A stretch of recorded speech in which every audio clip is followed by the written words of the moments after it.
Good morning, Madol. Bye-bye, guys. Napunta sa ato ang Dirty Kitchen. Nagluto na punta karon, Madol, mabayog ato ang gamay negosyo, ang chicken pastel para maghimo na punta og pastel in a jar. Madol, oh. Sinsya na, Madol, kay murag aso kay diri, Madol. Kay murag kahoy man ni atong gigamit, Madol, nga basa-basa ang kahoy. Oh. So aso, medyo aso jud siya. Oh. Madol. Okay, guys, oh, para ato ang chicken pastel. Maghimo ta og spicy, halang og non-spicy ang original. So, guys, mao ni ato ang chicken pastel, guys. Mao ni karon ang ato ang project karong adlaw, pero human na tagluto, guys, sa ato ang for today's luto. Ganina wala ta ka video, guys, kay medyo busy good. Basta kay magluto ko, lisod kay mag video, guys, pasensya na sa atong for today's luto.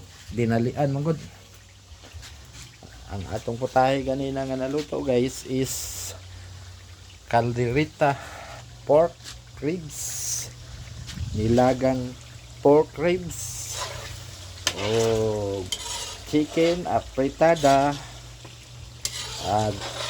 pork adobo, ug ang gulay na to ganina, guys, is sari-saring gulay at saka munggo gisado. Mo to atong recipe ganina, guys.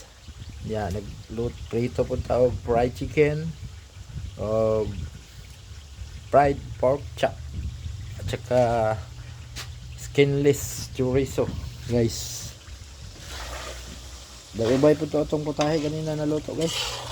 Ilagi ta ka lugar o video kay busy kayo, guys, dinalian. Kaya ang customer magpaabot na niya adlaw na. Usahay maka-video ta pero gamay na lang atong mabidyohan, guys. So karon, guys, kay isa naman lang akong putahe nga giluto. Kani ato ang pastel chicken. Mao ni ato ang nabidyohan ron kay isa naman lang ka putahe, guys. Mao ni atong chicken pastel.